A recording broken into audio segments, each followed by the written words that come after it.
Hello, folks, and welcome. So let's go ahead and focus on this third unit associated with with Gauss's law. In the first unit, we essentially understood Gauss's law at an intuitive level. In the second unit, we basically understood Gauss's law operationally, where we found the electric fields associated with various charge configurations by essentially applying Gauss's law to charge configurations and finding the corresponding electric fields. That unit essentially sits in your head relatively nicely after you've done a little bit of practice. But what we're going to learn in this unit is highly conceptual, and it deals with the fact that when charges are put on conductors, we have some somewhat different situations happening. So what makes a conductor different from an insulator? The conductor is different from an insulator because some of the atoms that make up a conductor some of the electrons that make up the atoms in a conductor prefer not to stay bound to their individual atoms, but rather distribute themselves or share themselves amongst the entire slab of conductors. So conductors are different because they essentially have free electrons. And these free electrons can essentially move around through the entire length of the conductor without being bound to any of the atoms that make up the conductor. So you can think of these free electrons as being like a very sociable person in your dorm who flits around from one room to the other, basically talking to everyone and exchanging information. So let's go ahead and now understand the notion of electrostatics. So it basically, electrostatics deals with the fact, or rather, let's understand first the meaning of the word static. Static means stationary. So electrostatic deals with the fact that when you put a charge on a conductor, the charges can move around for a brief instant, but eventually they find an equilibrium. And they find an equilibrium so that none of the charges move after that time, and so we call that situation an electrostatic situation. Okay? So we say that a conductor is essentially in electrostatic equilibrium, and we will understand that such conductors, if you put charges on a conductor can effectively arrive at electrostatic equilibrium extremely fast. In other words, in fractions of a second. So we essentially want to understand how to deal with such a situation. And there are four important rules, in fact, five out here, but the fifth one we will only study in the next chapter. So there are four important rules that I want to teach you about charges that are put on conductors and what they do to the electric fields in the conductor. So the first rule says that the electric field is essentially zero everywhere in the interior of the conducting material. Okay? The second rule says that if you put charges on a conductor, since they cannot reside on the interior of the conductor, they must reside on the surface of the conductor. The third rule says that the electric field immediately outside a conductor is always perpendicular to the surface of the conductor.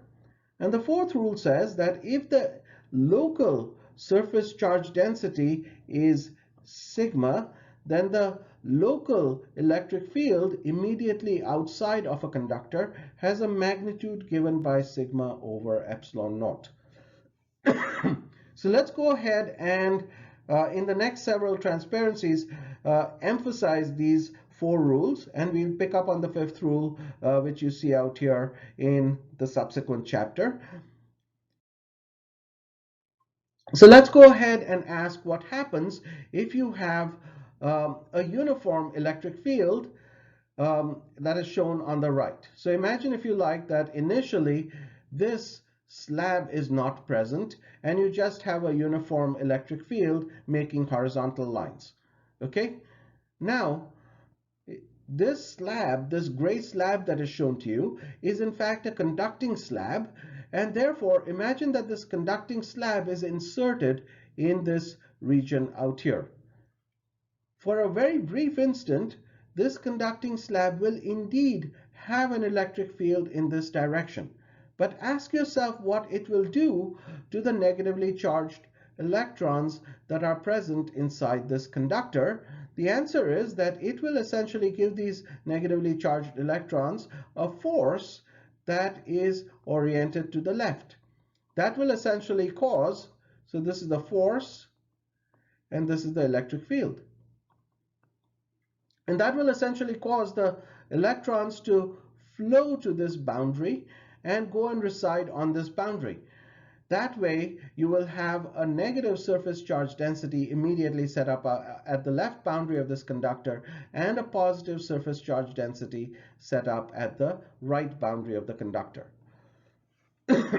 So let's go ahead and erase some of these markings out here and understand what the logic of this situation is. Now, these charges that go and form surface layers of charge will essentially go ahead and produce an additional field which causes the electric field inside the conductor to be exactly zero. Let's understand why the electric field inside a conductor must in fact be exactly zero in an electrostatic situation. The answer is that if the electric field is non-zero in an electrostatic situation, it will essentially produce a force on the charges that reside on the interior of the conductor, and it will make them move around. And those charges will necessarily move around so that they redistribute themselves in such a way as to eventually set up the electric field inside the conductor to be zero. That is the only configuration that is possible in an electrostatic situation, because remember that in an electrostatic situation the charges have stopped moving around, and therefore the only way the charges inside the conductor can stop moving around is if the electric field inside the conductor is in fact exactly zero. So that gives us our first rule, which says that there cannot be an electrostatic field inside the conductor if we have to achieve electrostatic equilibrium. Now, this electrostatic equilibrium is essentially established extremely fast in a conductor. So the electrons basically move around extremely fast, and in an extraordinarily small fraction of a second, which can be considered instantaneous, this conductor will set up a configuration of charges such that the electric field in the interior must be zero if we are to achieve electrostatic equilibrium. Okay, that's the very definition of electrostatic equilibrium, namely the charges do not move inside the conductor. Let's go ahead and ask how we understand the next property. So imagine, if you like, that we have a closed Gaussian surface. I can draw any closed Gaussian surface. For example, I could draw a little closed Gaussian surface out here. And if there is no electric field on the boundary of this closed Gaussian surface that I've drawn on the interior of the conductor, what can I say about the electric flux through it? The answer is that the electric flux phi sub E is exactly equal to zero. Now, Gauss's law acts both ways. So, if the electric flux is exactly equal to zero, then that means that the charge inside Q in divided by epsilon naught is exactly zero, which basically means that the charge inside this closed Gaussian surface that I've drawn is exactly zero. I could draw another closed Gaussian surface. For example, I could draw a peanut-shaped surface out here, or any other surface, and basically by virtue of the fact that this surface, this closed Gaussian surface, resides entirely inside the conducting material, I can say that the electric field across that surface is zero. Therefore, the electric flux across that surface is zero. Therefore, the charge contained inside that surface is zero. I can also draw a closed Gaussian surface like the one shown to you in the figure already, in which I'm retracing. And for this closed Gaussian surface, we can essentially say that as long as this closed Gaussian surface resides somewhat in the interior of this conductor, the net electric field on this closed Gaussian surface is exactly zero. Therefore, the electric flux through it is exactly zero. Therefore, the charge contained inside it is exactly zero, which basically means that if I put any charge on this conductor, it should not reside anywhere inside the conductor, and there's only one other place where it can reside, which is on the surface of the conductor. So if I put a charge on the conductor, the answer is that it must reside on the surface of the conductor. So that's our next insight, which is that any charge that is put on a surface, on a conductor, will essentially reside on the surface of the conductor. Now let's go ahead and understand our third property associated with electric fields and electric charges around conductors, or on and around conductors. And now let's go ahead and ask what would happen if the electric field at the surface of this conductor had a component in this direction. So if this is the electric field, then I can essentially say that this charge out here will essentially feel a tangential force along the surface of this conductor and will therefore move inside the conductor, which essentially violates the very notion of electrostatic equilibrium. This tells me that the electric field immediately outside a conductor cannot have a tangential component along the surface of the conductor, which basically tells me that the only configuration possible is for a situation where the electric field is exactly perpendicular to the surface of a conductor. So that's the only configuration of electric field relative to the surface of a conductor, namely where the electric field is orthogonal to the surface of a conductor, which is possible if the charges that reside on the boundary of the conductor are to be in electrostatic equilibrium. So that's our third property, which is that the field's direction immediately outside the conductor is exactly orthogonal to the surface of the conductor. Now let's go ahead and obtain our fourth property, which deals with the magnitude of the electric field. So here, let's go ahead and focus on this closed Gaussian surface that is shown to us. It is essentially the shape of a pillbox, half of which pokes outside of the conductor and half of which goes inside the conductor. You realize, of course, that the area associated with this surface is parallel to the electric field, and therefore I can essentially say that the electric flux is essentially given by E times A. So this is the electric flux through the surface that we identified. Okay? Now notice that across the curved surface of this conductor, because the electric field is perpendicular to the surface of this conductor, there is no electric flux through this surface. Furthermore, there is no electric field in the interior of the conductor, so there is no electric flux through this surface. Therefore, the only non-zero electric flux that we have across this pillbox is given by E times A, and therefore that should be equal to the charge inside this pillbox. So we can essentially identify the charge inside this pillbox by identifying the area which intersects the conductor. So that area is shown to you out here. That's this area out here. And for this area that I'm considering, I can essentially say that its area is A and its surface charge density is sigma. So therefore the charge contained inside the pillbox is just given by sigma times A. So we say that the flux is equal to sigma times A, the charge inside our closed Gaussian surface, which is the pillbox, divided by epsilon naught. This tells me that I can cancel the area and I can obtain the electric field and say that it must be equal to sigma divided by epsilon naught, where sigma is the local surface charge density at this location on the conductor. Now, of course, at different locations on the conductor, I can have different surface charge densities. For example, you might see that the surface charge density out here is greater, the surface charge density out here is lower. But that doesn't exclude the fact that the electric field at any location on the surface of a conductor is equal to its local surface charge density divided by epsilon naught. So these are the four properties associated with conductors. And now let's go ahead and recap them and understand them much more thoroughly in the next synopsis. So in this synopsis, what I want to do is essentially recap these ideas very quickly for you and essentially make sure that you understand them. So if you have an electrostatic situation, then by definition, the electrons or the charges on the conductor have stopped moving around and have become static.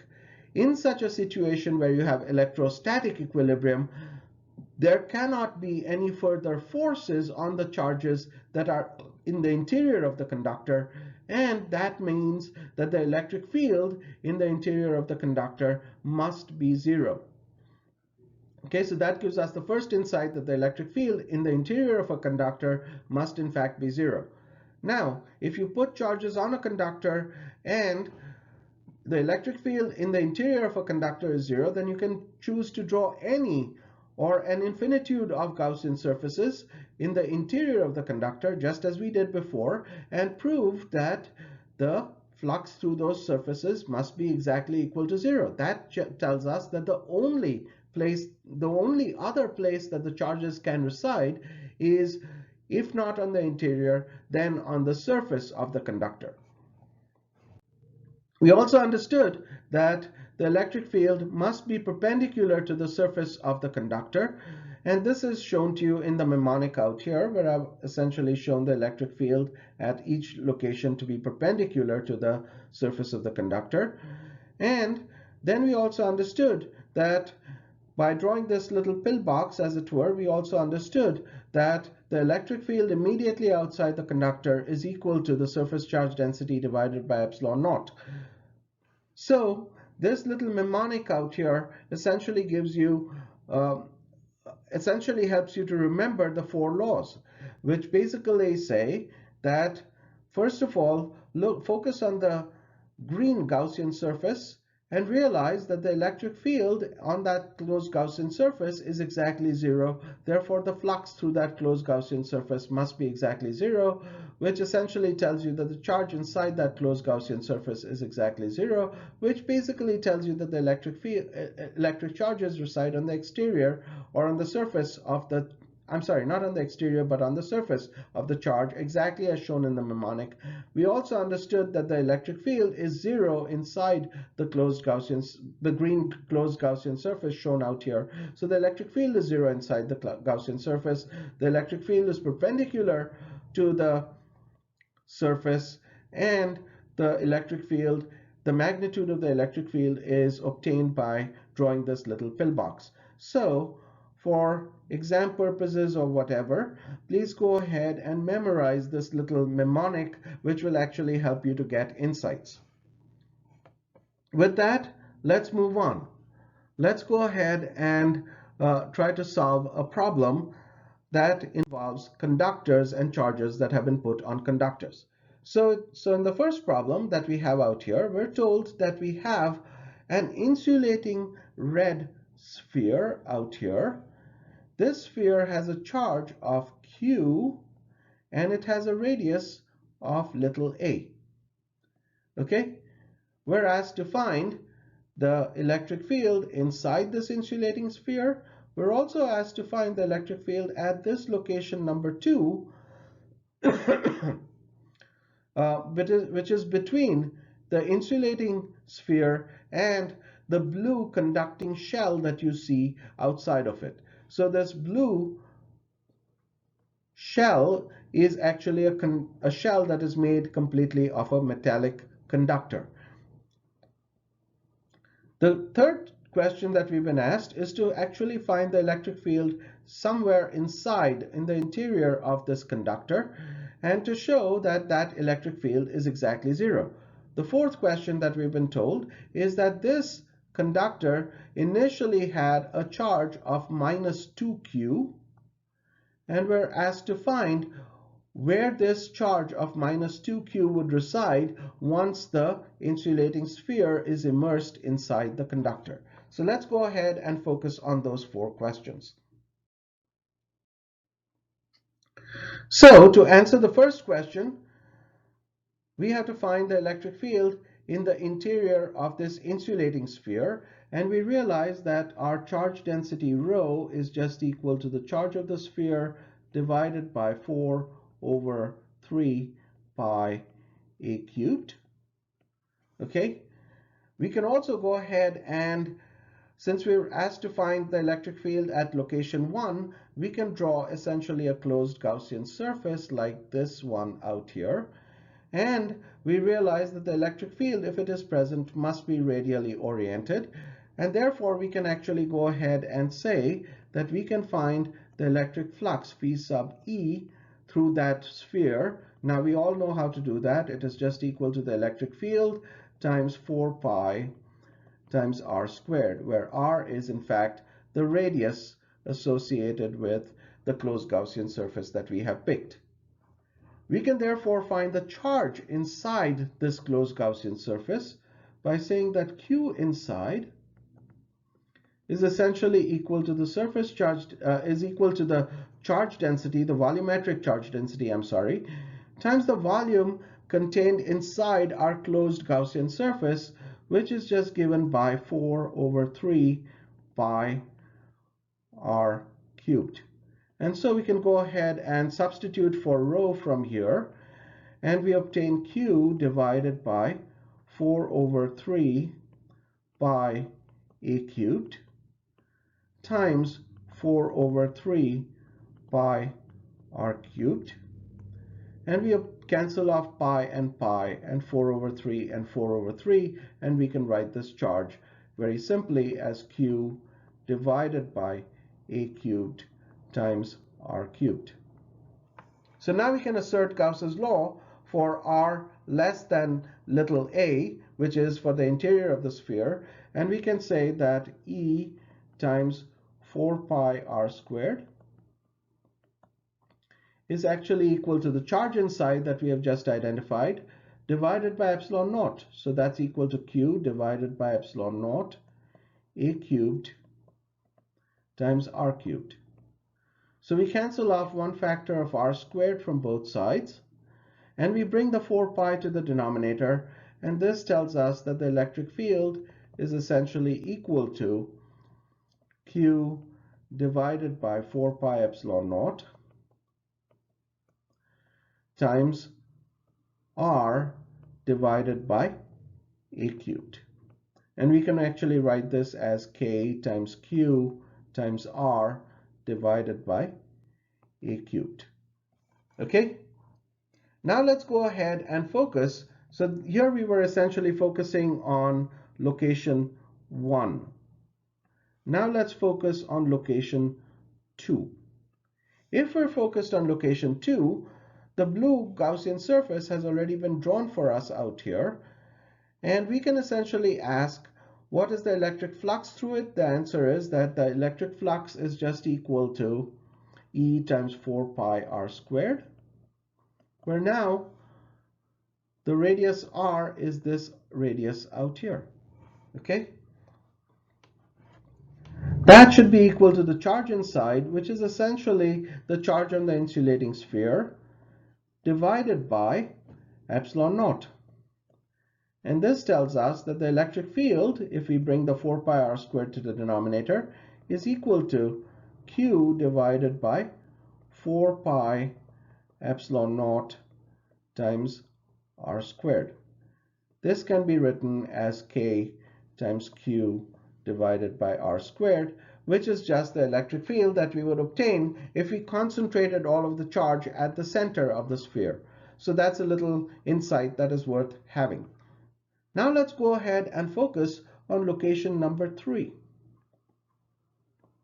Location number 3 is very interesting because it lies inside the conductor.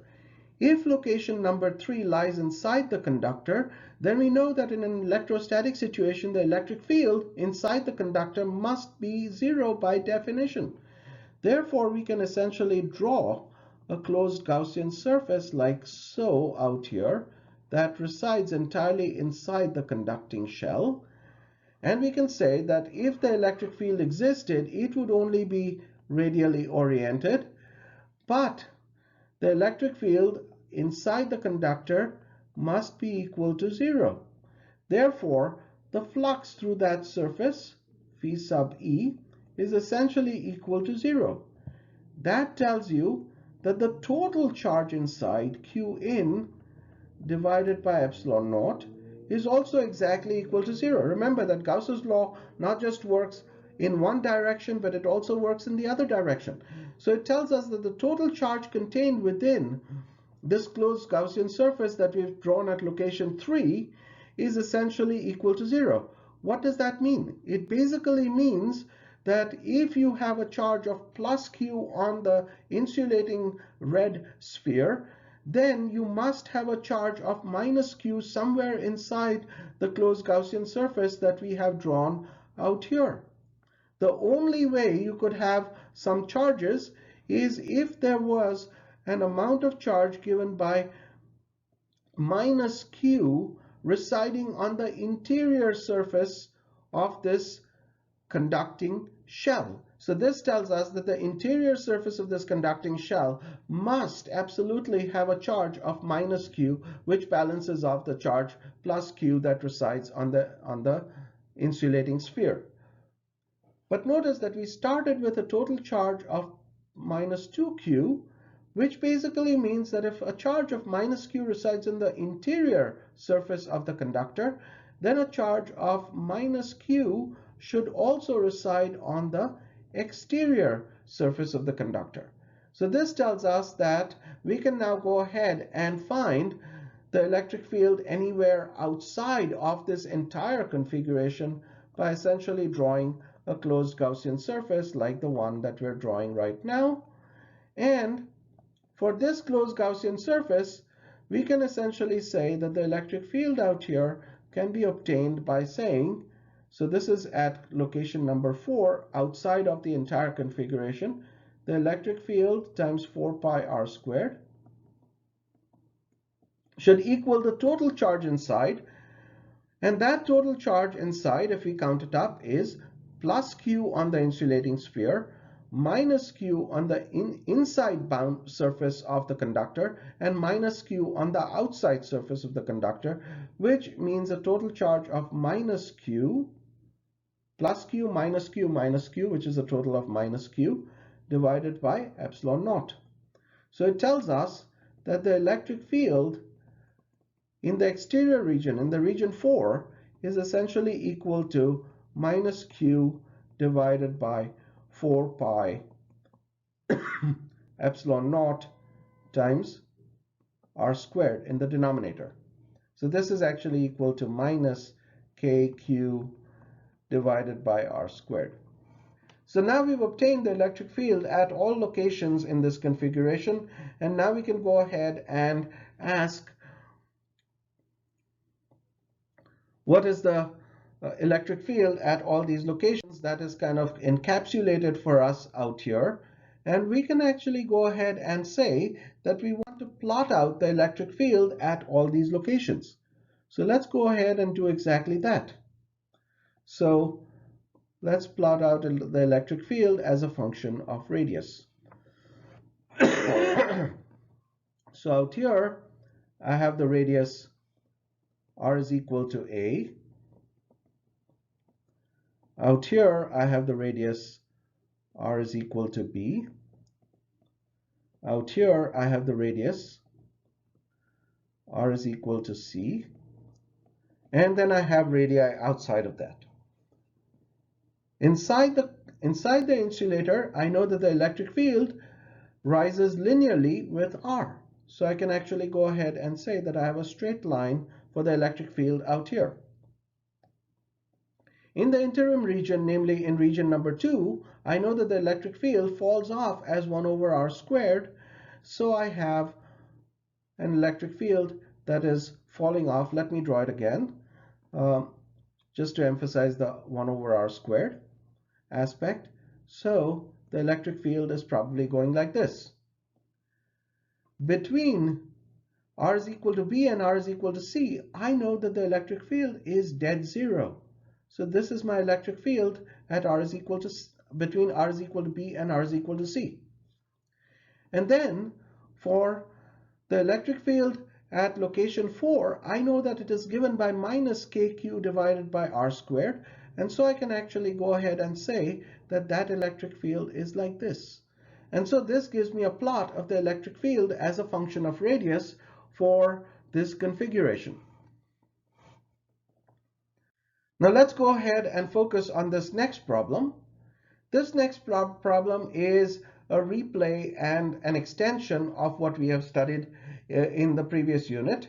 So we're told that we have a charge, a surface charge density plus sigma out here, and a surface charge density of minus sigma out here. And you remember, or try to please back up and recall, that we have essentially found that the electric field out here, left of the charge configuration, the electric field is 0. Right of this charge configuration, the electric field is again equal to 0. And in the middle, the electric field is the sum of this contribution as well as this contribution. And therefore, this electric field is just equal to sigma over epsilon naught. So this is just state setting for this problem. Now what we're told is that there is a metallic slab. So the distance between these two guys, these two plates, is essentially given by d. And we're told that a metallic slab of thickness d over 2 is inserted exactly in the middle of this configuration. And then we're asked to answer all these questions. What is the electric field inside the metal slab? We know that that electric field, after electrostatic conditions have been reached, must in fact be exactly equal to 0. What are the surface charge densities that are induced on the left and right faces of the slab? Find the electric field for x less than 0. We found that it is actually given by E is equal to 0. Find the electric field at x greater than d, which we found as is equal to E is equal to 0. And then find the electric field in the various locations in between x is equal to 0, which is this location out here. So this location is x is equal to 0, and this location is x is equal to d. Okay, so find the electric field when the metallic slab is inserted between the two plates. Let's go ahead and show how that looks. So you have out here this situation, and you know that in this region out here, you still have an electric field E, which is equal to the original sigma over epsilon naught that we found. Again, in this region out here, we have an electric field that is equal to sigma over epsilon naught. So we know that for this region out here, between x is equal to 0 and x is equal to d over 4, the electric field is essentially equal to sigma over epsilon naught, just as before. Again, for x is equal to 3d over 4 to x is equal to d, the electric field is still untouched and is equal to sigma over epsilon naught. The electric field is actually oriented this way out here and this way out here. The question that we have to answer is, what is the electric field inside of this conductor? And we know from the stuff that we have learned that in fact in an electrostatic configuration, the electric field inside of the conductor is essentially equal to 0. So the electric field between x is equal to d over 4 and x is equal to 3d over 4 must in fact be exactly equal to 0. Then we're asked to find the surface charge density at the left face of this conductor and the surface charge density at the right face of this conductor. In order to find the surface charge density at the left face of this conductor, let's go ahead and draw our Gaussian pillbox, which pokes half outside the conductor and half inside the conductor.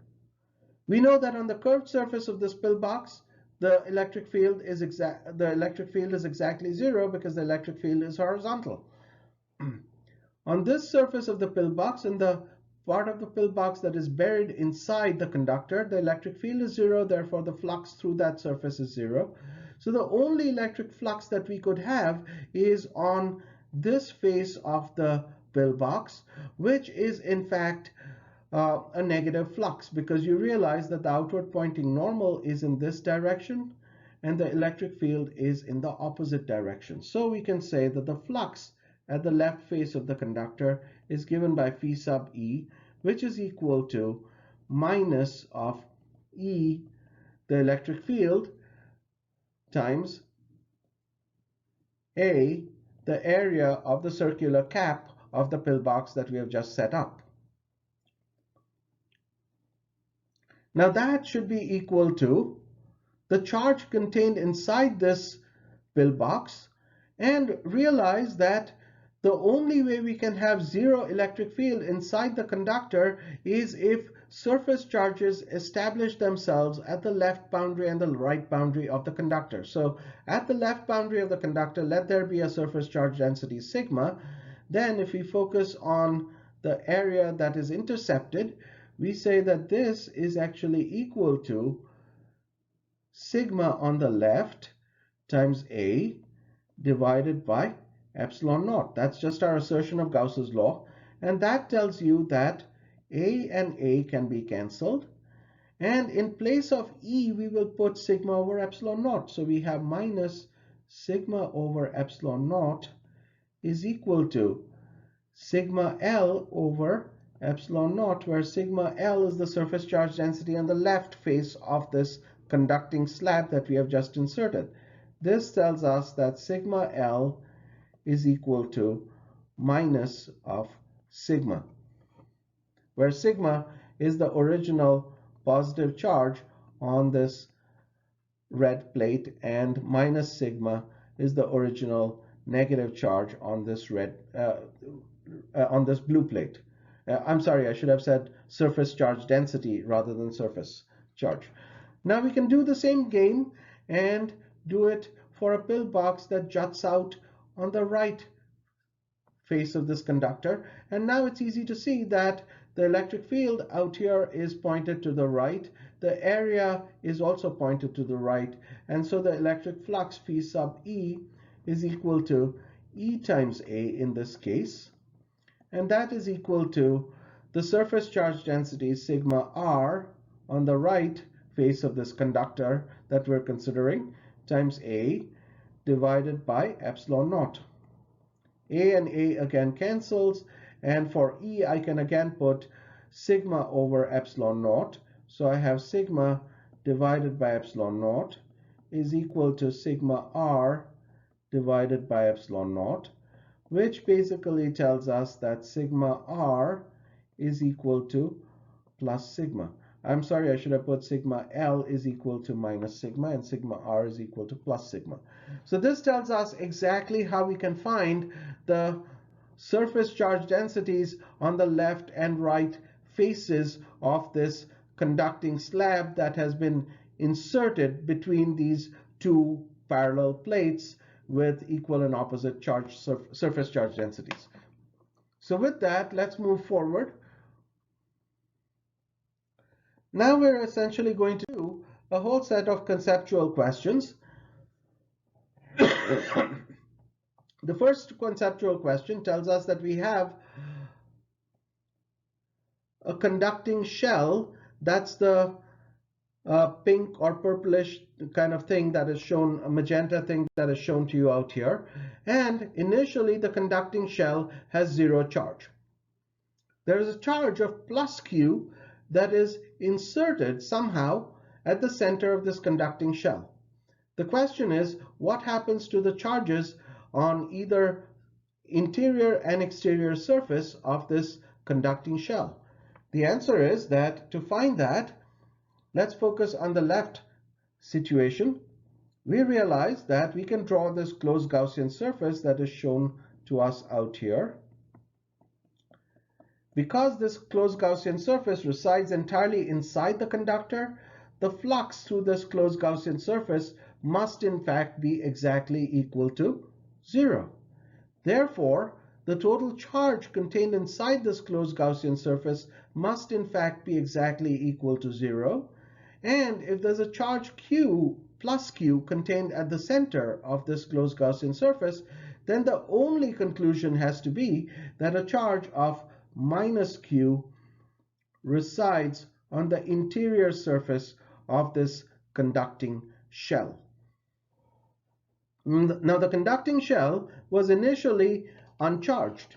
So, if a charge of minus q resides on the interior of this conducting shell, then a charge of plus q must reside on the exterior surface of this conducting shell. Remember, charges cannot reside on within the conductor, but they can reside on the surfaces of the conductor. Now, the right panel asks a slight modification of the previous question. It basically says, what if this charge is not put at the center but is offset from the center? Then, in that case, we can still draw the closed Gaussian surface that we are drawing out here and conclude that the flux through that closed Gaussian surface is 0 because it resides inside the conducting material. And therefore, we say that because the flux is 0 inside this conducting material, the total charge inside this inside this closed Gaussian surface must be exactly equal to 0. Now notice that we have a charge of plus q that is put at an offset location. So it basically means that there should be a total charge of minus q on the interior surface of this conducting shell. However, in this situation, this charge of minus q will not be uniformly distributed on the interior surface, but rather there'll be more charge on this part and less charge on this part out here. So I hope you can see that because of the structure of the electric fields, you have more charge out here, less charge out here. So you'll have a non-uniform distribution of the charge minus q on the interior surface of this conductor. However, notice that the exterior of this conductor is completely insulated or completely decoupled. I shouldn't have said insulated, but I should say the exterior of the conductor is completely decoupled, and therefore there should be a total charge of plus q residing on the exterior surface of this conductor. And because this is a spherical situation, this charge of plus q that resides on the exterior surface of the conductor does in fact distribute itself uniformly. So even though the charge on the interior surface is not uniformly distributed because the central charge is offset, the charge on the exterior surface is in fact uniformly distributed, and that's the compare and contrast that we want to introduce between the left figure, which has the charge exactly at the center, and the right figure, which has the charge offset. Now, this next problem builds on the prior problem and introduces a small variation upon it, which says that suppose this central point charge that we have put is also a conducting charge, and suppose we go ahead and connect the point charge to the interior boundary of the sphere with this conductor out here. Then what will happen? Then the charges, there was initially to begin with a charge of plus q out here, and there was initially a charge of minus q out here. But because we've allowed the charges to flow through this wire out here, you will have a situation where the charges flow and the charge on the point charge and the charge on the interior surface of the conductor will neutralize each other. There'll still be a charge of plus q on the exterior of the conductor, of the conducting shell, and as a result we have a situation where the charge has effectively transferred itself from the central point charge to the charge that resides exclusively on the outer boundary of the conductor. Now this is essentially the principle behind the Van de Graaff generator. So this configuration, this variation on the problem showed us that we could start from one of the previous problems on the left and ask what happens if we could connect the central point charge to the interior surface of the conducting shell, and the answer is that the two charges neutralize themselves so that effectively the charge of plus q has transferred itself to the exterior surface of this conductor. Okay, so with this insight, we are now in a position to understand the principle behind the Van de Graaff generator, which is schematically shown to us out here. The Van de Graaff generator has a belt, which is shown to you out here, and it has this electric motor which spins the belt around in this direction. What happens at this location out here? What happens at this location out here is that we have a little bit of friction taking place, which basically generates static electricity and generates a layer of positive charges.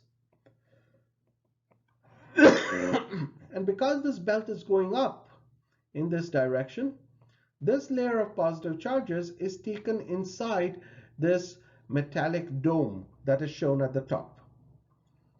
At that metallic dome, there is the brush B, which is connected by a conducting wire to the inside of the shell.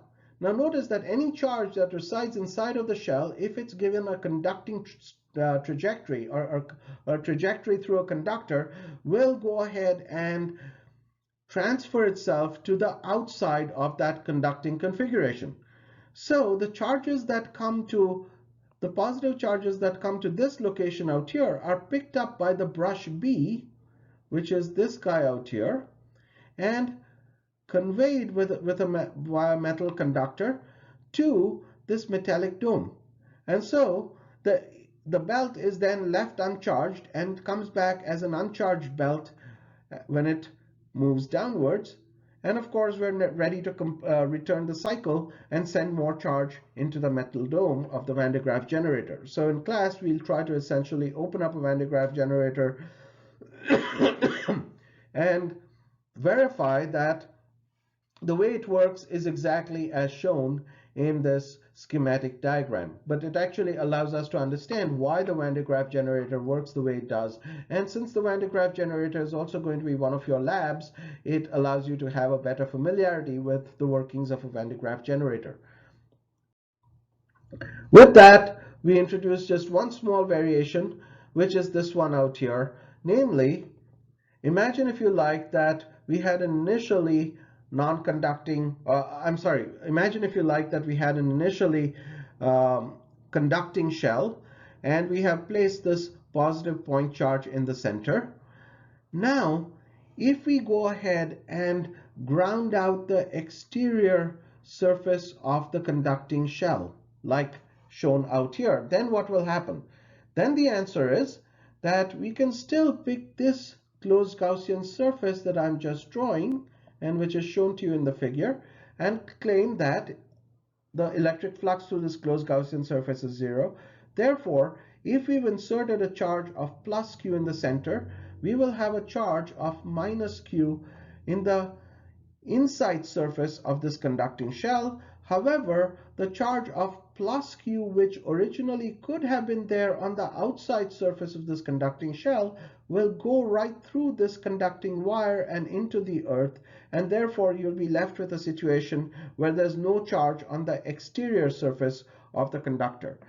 And that's the variation on the original problem that is shown to you out here.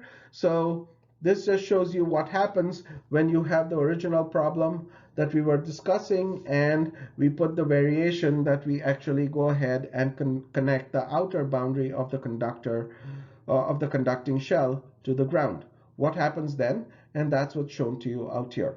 So with that, we've essentially finished this unit and we've gotten a lot of insights. And I'd remind you all that this is actually quite an important unit, and it is also a unit that is difficult to understand. So please go ahead and understand the intricate logic of this by reviewing it maybe more than once, and make sure that you understand it.